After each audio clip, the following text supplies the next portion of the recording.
آپ میں سے کتنے لوگ ہیں جو یہ بتا سکتے ہو کہ حضرت فاطمہ کا جہیز کیا تھا؟ جی آپ بتائیے۔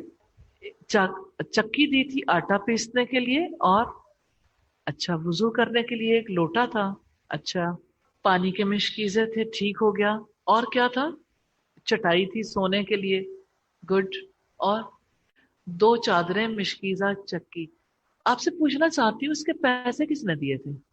حضرت علی نے۔ تو یہ جہیز تھوڑی ہے، یہ تو جہیز ہے ہی نہیں، اس کو جہیز کا نام دینا درست نہیں ہے، کیونکہ آپ صلی اللہ علیہ وسلم نے حضرت علی سے کہا تھا نکاح کے موقع پر انتظام کرنے کو، اور سیدنا علی نے اس کے لیے اپنی زرہ بیچی تھی۔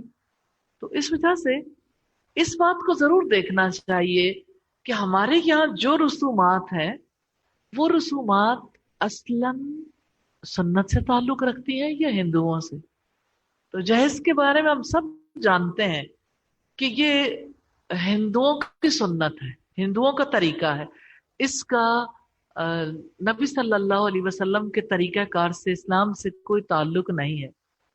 کبھی جہیز کے حوالے سے آپ وہ خطوط پڑھ کر دیکھیں جو ایڈیٹرز کو لکھے جاتے ہیں جب کبھی کوئی ایسی موومنٹ شروع کی جاتی ہے۔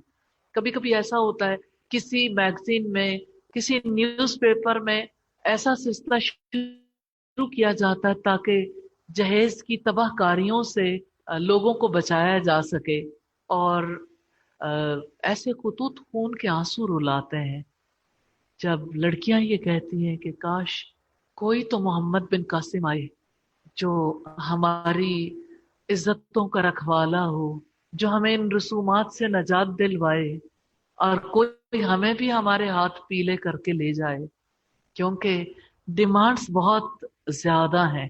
اور آپ دیکھیں کہ شادی کے موقع پر جہیز کے بغیر کوئی لڑکی کو لے جانے کے لیے تیار نہیں ہوتا، جس کی وجہ سے ماں باپ اپنے عمر بھر کی پونجی لٹا دیتے ہیں، قرض لیتے ہیں، اور کسی بھی طرح سے اپنی بیٹی کا گھر آباد کرنا چاہتے ہیں۔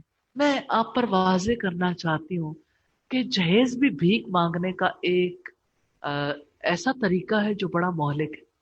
لڑکے والے اپنے بیٹے کا گھر بسانے کے لیے لڑکی والوں سے بھیک مانگتے ہیں، ہمیں فلاں چیز دے دو، فلاں دے دو، فلاں دے دو۔ پھر لڑکی والوں سے کہا جاتا ہے کوئی ہمارے اوپر احسان تھوڑی کر رہا ہے، اپنی بیٹی کو دے رہے ہیں۔ بھائی اس بیٹی کو جب تک دینا تھا دے دیا، اب دینا لڑکے کا کام ہے، اب دینا لڑکی کے ماں باپ کا کام نہیں ہے۔ اگر لڑکی کے ماں باپ نے شادی کے بعد بھی لڑکی کو افورڈ کرنا ہے، اسے سپورٹ کرنا ہے، تو پھر ایک ادھار کے شوہر کی کیا ضرورت پڑ گئی؟ اللہ تعالیٰ نے مرد کو قوام بنایا ہے، اور قوام بنانے کا مقصد کیا ہے؟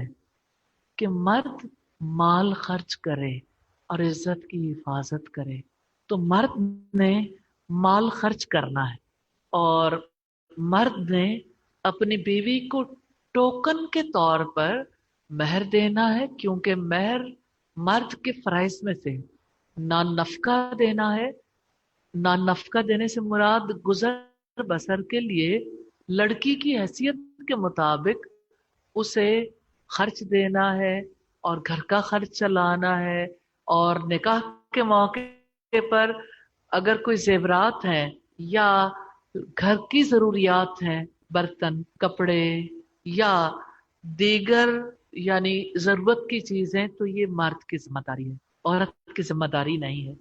اگر ہم یہ دیکھنا چاہیں کہ آج جہیز کی وجہ سے ہمارے ہمسایہ ملک میں کتنی لڑکیاں ہیں جن کو کبھی آگ لگا دی جاتی ہے، کبھی ان پر تیزاب پھینک دیا جاتا ہے، کبھی چولہا پھٹنے سے ختم ہوتی ہے۔ ان کا بہت گہرا تعلق جہیز سے ہے، اور جب جہیز مرضی کے مطابق نہیں ہوتا تو لڑکی کے ساتھ بدسلوکی کا سلسلہ جاری رہتا، اور لڑکے کے ذہن میں بھی لڑکی کے خلاف ایسی باتیں بھر دی جاتی ہیں جس کی وجہ سے دونوں کی محبت خواب ہو کے رہ جاتی ہے۔ اور وہ گھرانہ جس نے نئی نسل کی تعمیر و تربیت کا کام کرنا تھا، ایک نیا خاندان،